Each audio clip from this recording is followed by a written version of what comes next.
Assalamu алейкум, урматтуу достор. Мен силерге ушундай жакшы, кызыктуу жерди көргөзөм. Каракол шаарына эң жакын жерде көлдүн жээгиндеги караколдуктар билет понтон деп коет. Ушул жерде көлдүн жээгинде карагыла, көрүнүштүн карасаңар алаканга салгандай көрүнүп турат.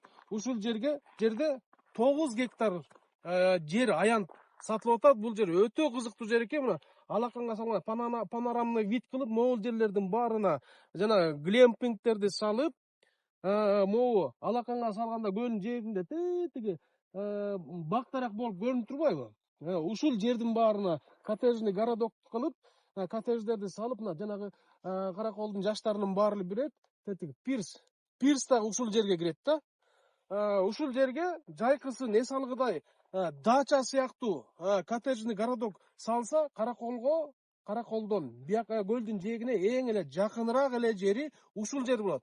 Ошондуктан досторуңар болобу, туугандарыңар болобу, четтерде ушундай көлдүн жээгинен бизнеске деп, ушундай жер издеп бизнес кылам деген туугандарыңар, досторуңар болсо, ушул жерди сунуштасаңыздар болот. Мага дагы аябай жакты. Биз ушул жерге келип түшөбүз көлгө. Аянты жалпы 9 гектар жер. 9 гектардан ашык.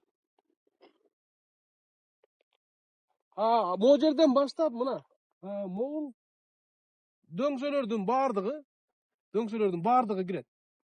Мынакей бул жерге жашылдандырып, тропинкалар менен жанагындай глемпингтерди, афреймдерди ушул жерге салсаңар, укмуш көрүнүшү менен баягы көл тарапка карасаң панорамный вид, сонун эс алуучу жай болчу жер. Достор, азыр биз тетиги чокудан көргөзгөнбүз. Жанагы пирс деп, ошол пирстин үстүндө турабыз, көлдүн үстүндө. Биз айтып аткан жердин баардыгы мына, могул жердин баардыгы ошо 9 сотукка тетиги дөбөсү менен кошо кирет да. Ушул жерге сонун бир пансионат сыяктуу кылып, мояка коттедждердин баарын салып карасаңыздар, тетиги боолордун баарына жанагы афрейм глемпингтерди тизсе, ушул жер мындай өзгөчө бир пансионат болчу да экен да. Көлүнү дагы тунук. Мына карасаңыздар. Көлү дагы аябай тунук. Азыр көлдүн жээгине дагы бир сыйра барып, көлдүн жээгинде көргөзөлү. Жалпы аянтты азыр бир аз дрон менен бир аз көргөзүп коебуз. Азыр көлдүн жээгине дагы түшөлү. Достор, мынакей көлдүн тунугун карагыла. Жанагы пирстин астында турабыз. Могу пирстин үстүнө фантазияңарга жараша айнектен ресторан кылып, ошо панорамный ушундай бир өзгөчө ресторан кылып салсаңыздар дагы болот. Көлдүн жээктери дагы жапайы бойдон карасаңыздар. Баягы юг жакта көлдүн жээгинин баары жапайы болуп, таза, эч ким барбаган мындай жакшы өзгөчө жапайы пляждар бар го, таза. Ошол сыяктуу сонун пляж экен. Таштары да жапайы, карасаңар. Көл туп-тунук.